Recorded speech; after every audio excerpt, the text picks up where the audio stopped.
Good evening and welcome to the Channel's studios here in London with your international news around the world in 5. It has emerged that the co-pilot of the ill-fated flight that crashed in Nepal lost her husband in a plane crash 16 years earlier. Anju Katiwada was co-piloting Yeti Airline's Flight 691 when it smashed into a gorge near the tourist town of Pokhara, killing all on board in the country's worst air disaster in 30 years. Her husband, Deepak Pokhrel, had also been co-piloting a Yeti Airlines flight when he died. This week's tragedy has reignited a conversation about airline safety in the Himalayan nation, which has seen hundreds die in air accidents in recent decades. An iconic image of a family kitchen in Ukraine has gone viral after a Russian missile strike in Dnipro killed 40 people. The pictures of a bright family kitchen in Ukraine contrasts starkly to the rubble and ruins surrounding it and have caused shock and sadness on social media. A bowl of apples sits on the table, dishes lie next to the sink waiting to be washed. A video of the family that once lived there celebrating a recent birthday has also been published, demonstrating once much happier times. Hundreds of London's police officers faced the sack after the Met's police commissioner announced a clean-up of the force. The Metropolitan Police is investigating 1,000 sexual and domestic abuse claims involving about 800 of its officers, the commissioner has said.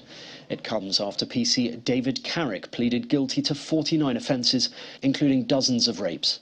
Sir Mark Rowley announced all 45,000 Met officers and staff would be rechecked for previously missed offending.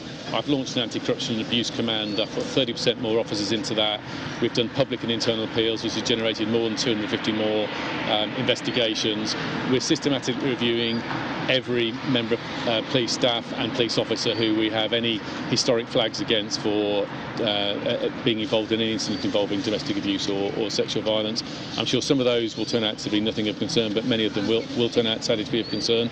And I've been candid. I've got tens of thousands of fantastic men and women, but I've got hundreds who shouldn't be here. I'm going to sort it out. China's population has fallen for the first time in 60 years, with the nation birth rate hitting a national low. The population in 2022, 1.418 billion, fell by 850,000 from 2021. China's birth rate has been declining for years, prompting a slew of policies to try to slow the trend. But 7 years after scrapping the one-child policy, it has entered what one official described as an era of negative population growth. It's the first time the population in the country has gone down since 1961. Drone footage shows the extent of the damage on an oil tanker ship, where an explosion killed at least one and injured several others in Bangkok. Aerial footage shows a small fire still burning inside the ship as firefighters try to contain the flames. Thai authorities reported that one person had been killed, while revising the number of injured to 10. There were a total of 16 people on board, while the origins of the blast are yet to be confirmed. A live stream from social media yesterday showed thick black plumes of smoke billowing from the Smooth C-22, an oil tanker stationed southwest of the capital. Swedish climate activist Greta Thunberg has taken part in another protest march in Germany against the expansion of a coal mine. Video showed her walking in a demonstration around the mining village of Luet-Zerath. It's after she was removed by police on Sunday along with other protesters when she did not comply with a police request to leave the area, prompting officers to physically escort her away.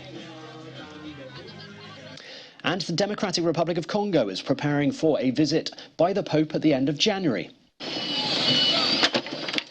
The attempt to give a facelift to the city of over 17 million people comes 2 weeks before the visit of Pope Francis.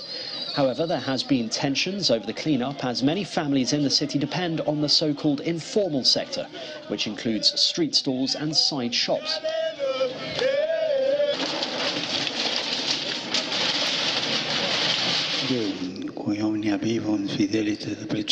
The Vatican says Francis will visit the DRC from January the 31st to February the 3rd and then spend 2 days in South Sudan alongside the Archbishop of Canterbury.